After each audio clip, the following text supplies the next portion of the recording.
नमस्कार, मेरा नाम पंकज जाखड़ है और आज हम कंक्रीट टेक्नोलॉजी सब्जेक्ट के बारे में पढ़ेंगे जिसका कोड सी 207 है। उसकी पहली यूनिट सीमेंट के बारे में पढ़ेंगे। हमारे दिमाग में आता है एक ग्रे कलर का महीन पाउडर जो सामान्यतः कट्टों में स्टोर होता है और एक अपने आसपास हम देखते हैं तो ये एक बहुत ही कोई बड़ी चीज़ नहीं है, बहुत आराम से हम देखा जा सकता है, कंस्ट्रक्शन में यूज़ होता है।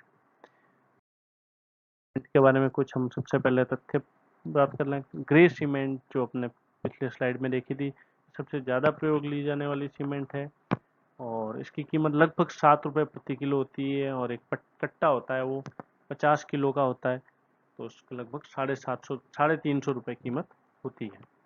वाइट सीमेंट होती है जिसकी कीमत ग्रे सीमेंट से 4 गुना होती है और 28 रुपये किलो के लगभग होती है और इसके 25 किलो का कट्टा आता है और ये 700 रुपये के आसपास होता है।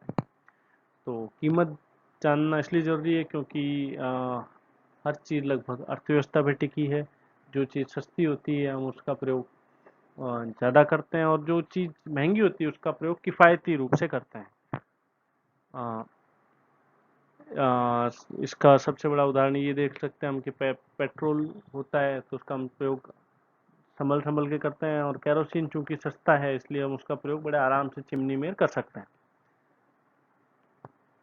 कंक्रीट के बारे में एक फैक्ट है कि कंक्रीट का सबसे मुख्य घटक सीमेंट होता है और दुनिया में जल के बाद सबसे अधिक प्रयोग किए जाने पदार्थ कंक्रीट है।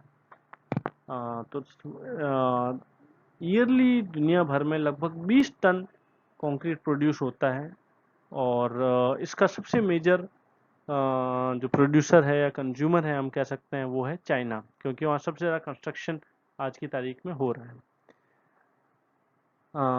आजकल ग्लोबल वार्मिंग काफ़ी दुनिया भर में प्रचलित है और इसके ऊपर काफ़ी चिंता की जाती है। इसके कारण दुनिया भर का तापमान बढ़ रहा है, औसत तापमान बढ़ रहा है और इसका एक सबसे प्रमुख घटक है कार्बन डाइऑक्साइड। तो 2016 के अनुसार दुनिया की भर में जो कार्बन डाइऑक्साइड का उत्पादन हो रहा है उसका 8% सीमेंट इंडस्ट्री के द्वारा होता है। इसमें सीमेंट को बनाते समय उसमें प्रयोग होने वाले फ्यूल, उससे निकलने वाला तथा इसको बनाते समय केमिकल रिएक्शन होता है उसके द्वारा निकलने वाला कार्बन डाइऑक्साइड दोनों ही शामिल है। और अब हम आते हैं सीमेंट को, और हमें परिभाषित करना पड़ेगा सीमेंट को। हम कह सकते हैं cement is a fine powder which when mixed with water transforms into a paste that binds and hardens when submerged in water. तो सीमेंट को हम कह सकते हैं एक महीन पाउडर होता है, एक काफ़ी महीन पाउडर है जो पानी में संपर्क में आने से एक पेस्ट बन जाता है। जैसे हमारा कोलगेट पेस्ट होता है, पेस्ट होता है, पेस्ट ना सॉलिड होगा ना लिक्विड होगा और इस पेस्ट के गुणधर्म होते हैं कि ये विभिन्न पदार्थ हैं, जो अलग अलग तरह के पदार्थ हैं उनको आपस में बांधता है, जो इसमें संपर्क में आते हैं उन्हें बांधता है जब ये ठोस हो जाता है। और इसका दूसरा गुणधर्म ये कि एक बार ठोस होने के बाद इसके गुणधर्म में परिवर्तन नहीं आता, बहुत अधिक परिवर्तन नहीं होता। Its properties do not change much after hardening.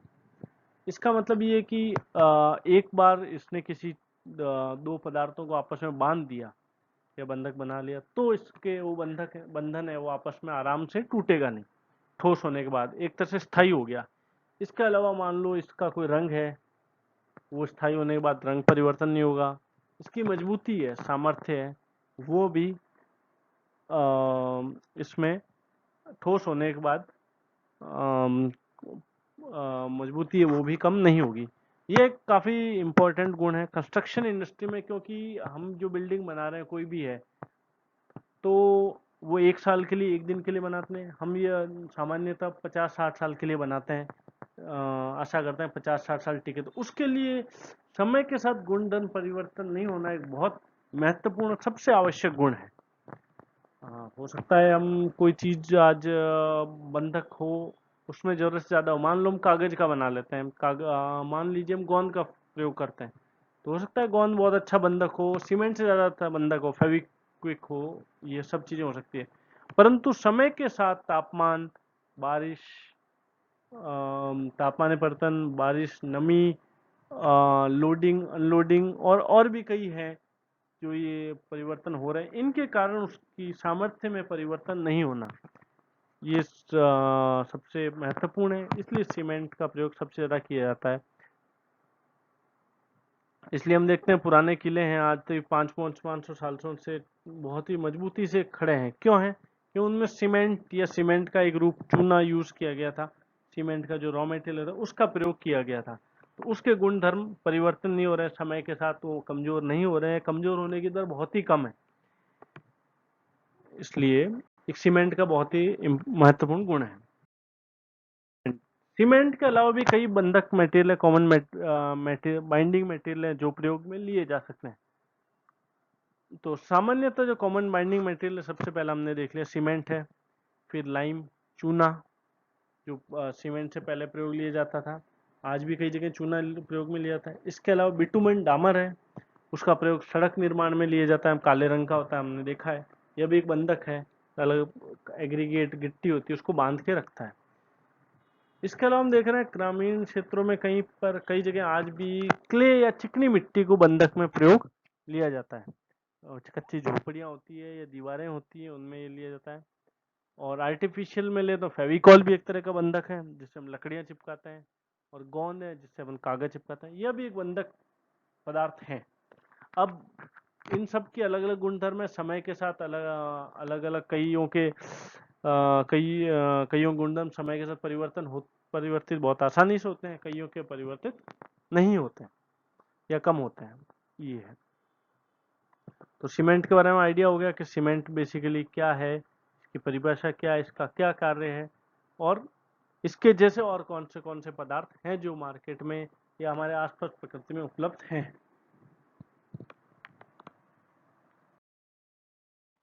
Cement का जो सबसे कॉमन सीमेंट होती है पोर्टलैंड सीमेंट जिसे हम कहते हैं, ओपीसी ऑर्डिनरी पोर्टलैंड सीमेंट है।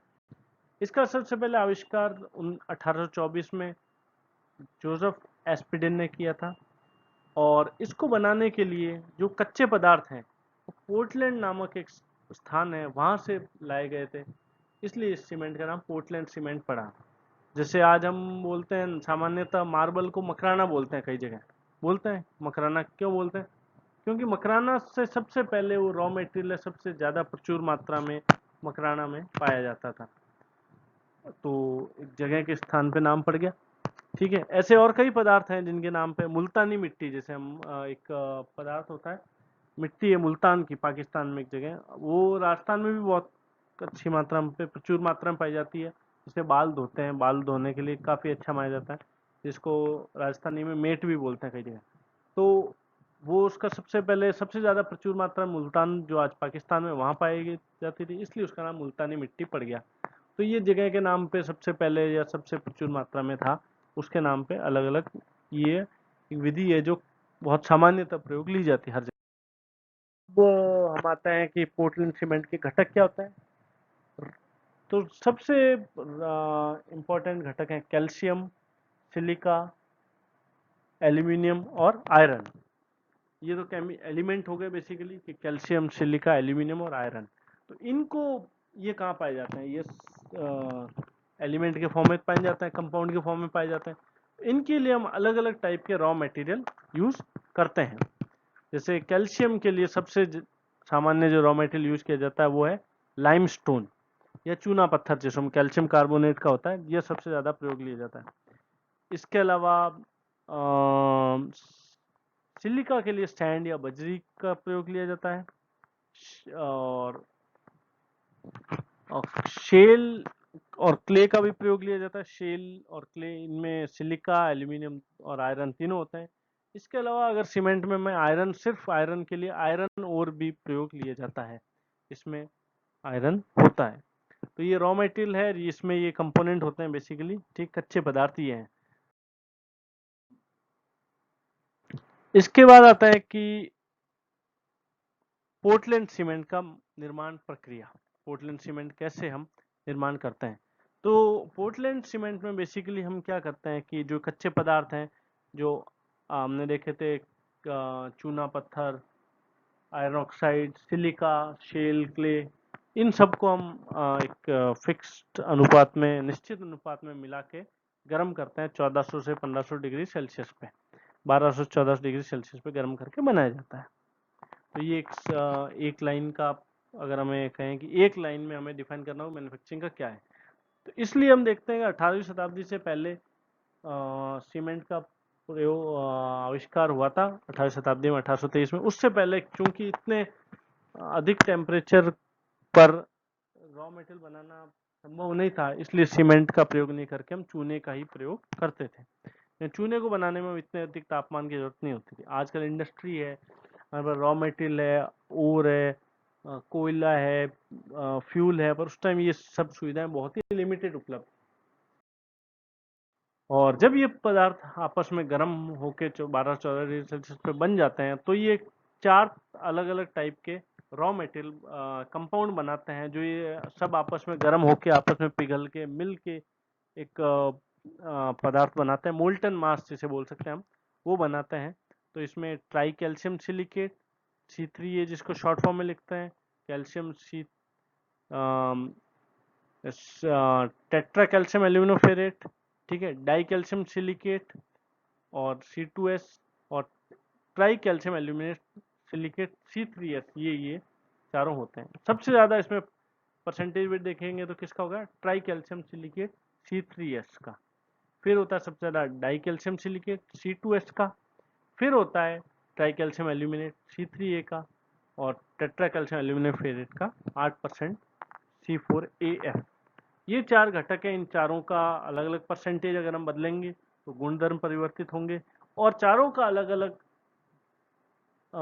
उपयोग है, चारों के अलग अलग गुणधर्म हैं। तो हर एक के अपने अलग महत्व हैं। इसके बारे में हम आगे देखेंगे, आगे के लेक्चर्स में देखेंगे। रॉ मटेरियल की बात करते हैं तो दो तरह के कच्चे पदार्थ को दो भागों में बांटा जाता है, एक तो कैलकेरियस और एल्गेरियस। कैलकेरियस जहाँ से हमें कैल्शियम मिल रहा है, तो कैल्शियम के लिए सबसे कैल्शियम आ रहा है, तो उसके लिए सबसे सामान्य रॉ मटेरियल है चूना पत्थर, लाइमस्टोन। माल होता है एक तरह का चूने पत्थर टाइप ही होता है, बाहर के देशों में पाया जाता है, इंडिया में नहीं होता। Calcite, आर्गोनाइट, shell. शेल होता है शंख जिसे बोलते हैं हम, वो भी शेल का फॉर्म है। सी शेल्स हो गया शंख, शेल उसी का फॉर्म है, अलग है। और सीमेंट किल्न डस्ट, जो सीमेंट इंडस्ट्री उसकी डस्ट है, राख है, जो उसका वेस्ट मटेरियल है, डस्ट जो उड़ रही है, उसको भी हम इसमें यूज कर सकते हैं। एल्गेरियस मटेरियल बाकी जो पदार्थ है इसमें सिलिका, एल्यूमिनियम, आयरन, इसका स्रोत होता है। इसमें हम चिकनी मिट्टी, क्ले यूज कर सकते हैं, माल वापिस, सैंड, शेल, फ्लाई ऐश जो अपनी थर्मल पावर प्लांट ताप विद्युत क्रिया का रॉ मटेरियल होता है। कोयले को जलाने के बाद जो फ्लाई ऐश होती है, राख, उसे बोलते हैं। राइस हस्क, जो अपना धान या चावल होता है, इसका भूसा। इसके अलावा एल्यूमिनियम के लिए यही लगभग एल्यूमिनियम का आयरन ओर हो सकता है, आयरन के लिए आयरन ओर हो सकता है, ब्लास्ट फर्नेस का आयरन बनाते हैं, उसमें जो कचरा निकलता है उसको ये प्रयोग किए जा सकता है। तो ये अलग अलग हैं, जहाँ पे जो पदार्थ इजीली अवेलेबल होगा हम वो प्रयोग करेंगे। हम ये नहीं कह सकते जैसे राजस्थान में आयरन ओर नहीं है तो हम ब्लास्ट फर्नेस डस्ट नहीं यूज करेंगे, कौन सा क्या यूज करेंगे, क्ले, क्योंकि क्ले चिकनी मिट्टी इजीली अवेलेबल है। समुद्र के किनारे मान लो कोई, तो वो लाइमस्टोन राजस्थान से नहीं ले जाएगा, गोवा में फैक्ट्री खोलनी है तो हम क्या करेंगे, सी शेल्स का यूज करेंगे, क्योंकि वहाँ वो आसानी से उपलब्ध है। सीमेंट बनाने की विधि, पोर्टलैंड बनाने, सीमेंट बनाने की दो विधियां होती है। सबसे पहले विधि है वेट प्रोसेस, और दूसरी है ड्राई प्रोसेस, गीली विधि और सूखी विधि। गीली विधि आजकल कम प्रयोग में ली जाती है, लगभग इसका प्रयोग नगण्य हो गया है, और सूखी विधि सबसे ज्यादा प्रयोग ली जाती है सामान्यतः।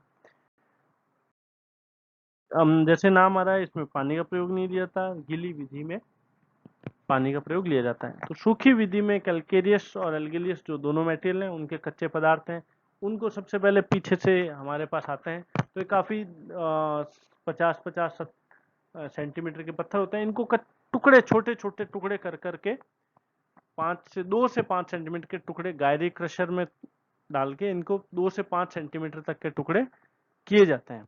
50 से कितने टुकड़े कर दिए हमने, 5 सेंटीमीटर, 2 से 5 सेंटीमीटर के टुकड़े कर दिए। इसके पश्चात बॉल मिल का प्रयोग करके ये जो 2 से 5 सेंटीमीटर के टुकड़े हैं, अब ये हमारे पास 50 से 5 हो गए। अब इन्हें और महीन करना है तो हम पुनः इसको दूसरी तरह की क्रशर होगा, बॉल मिल होगी, उसमें प्रयोग करके इसको महीन और महीन टुकड़ों में बांट देंगे, जिसका माप, अब इनका माप सेंटीमीटर से शेप में हो जाएगा। डायरेक्ट क्रशर में बेसिकली क्या होता है कि ये एक एसेंट्रिक लोडिंग होती है, इसमें ऊपर से बड़े पत्थर डाल रहे हैं यहाँ से, और साइड से हम देखेंगे तो 50 सेंटीमीटर के पत्थर है, ये 2 से 5 सेंटीमीटर के बाहर आ रहे हैं। ये रॉ मटेरियल है हमारा, ये नीचे से चलेगा हमारे, ये लोडिंग है लगातार, ये लेफ्ट राइट चलती रहेगी और ये क्रशर होता रहेगा। इसके बाद दूसरे टाइप का जो और महीन अगर पार्टिकल हमें बनाना है तो बॉल मिल का यूज किया जाता है। बॉल मिल में हम देखेंगे कि ये एक ये रॉ मटेरियल है, इसमें जो रॉ मटेरियल आ रहा है इसका, इसके साथ लोहे की बॉल होती हैं, अलग अलग साइज की होती है। बड़ी बॉल होगी तो और महीन होगा, छोटी बॉल होगी तो मोटे पार्टिकल निकलेंगे। इनको घुमाया जाता है चक्की की तरह, गोल गोल गोल। तो बार बार क्या होता है, ये जो रॉ मटेरियल है हमारा 2 से 5 सेंटीमीटर का, ये आयरन की बॉल से टकराता है, घर्षण होता है, रगड़ाई होती है, एब्रेशन होता है, उस कारण ये महीन होता जाता है, महीन होता जाता है। और हम फिक्स्ड इसको 2000 बार, 4000 बार, 5 किलो, 10 किलो, जो भी फिक्स्ड क्वांटिटी है, 5 किलो डाल के 2000 इसको राउंड करते हैं, तो उसमें सामान्यतः बाहर निकल जाता है हमारा। तो जो फाइन पार्टिकल्स है में, वो हमारे पास आ जाता है। इसके अलावा इन दोनों में क्या होता है, जो पार्टिकल्स को निकलने के बाद वापस छानते हैं, और जो बड़ा पार्टिकल रह गया है उसको वापस इसी बॉल मिल या गायरी क्रशर में वापस डाल देंगे। इसके बाद हमने जो ये फाइन पार्टिकल हमारे पास जो में जिसका साइज हो गया, इसको हम मेन रॉ मटेरियल उसको हम छान के कच्चे माल को स्टोर कर लेते हैं। हम प्रयोग नहीं लेंगे, हम इसका प्रयोग कब लेंगे, जब हमें जरूरत होगी। रॉ मटेरियल की तरह हो गया एक बार, क्योंकि सीमेंट की एक्सपायरी डेट होती है पर रॉ मटेरियल की एक्सपायरी डेट नहीं होती। अभी तक हमने कोई केमिकल रिएक्शन नहीं करवाया, कुछ भी नहीं हुआ, तो ये एक तरह का इनर्ट मटेरियल कह सकते हैं, या जो केमिकली इनएक्टिव है, इसका प्रयोग हम इसको स्टोर कर सकते हैं। मान लो मार्केट में कोविड का भी कारण देख रहे हैं, कोविड के कारण क्या हो गया, कंस्ट्रक्शन इंडस्ट्री बंद हो गई, तो सीमेंट के प्रोडक्शन जो था बंद हो गया, तो रॉ मटेरियल तो पीछे से आ रहा है, तो उसको हम स्टोर कर सकते हैं। ये और भी कई कारण रखते हैं, हमारे पास वो बंद हो गया, हमारा प्लांट बंद हो गया आगे, तो रॉ मटेरियल आ रहा है तो उसको हम स्टोर करके, ऐसा नहीं है कि एकदम आ जाए तो मैं आज ही प्रयोग लेना है, हम 10-15 दिन स्टोर कर सकते हैं। इसके बाद स्टोर करने के बाद इनको रोटरी किल्न है जो नेक्स्ट पार्ट होता है, उसमें हम भेज देते हैं।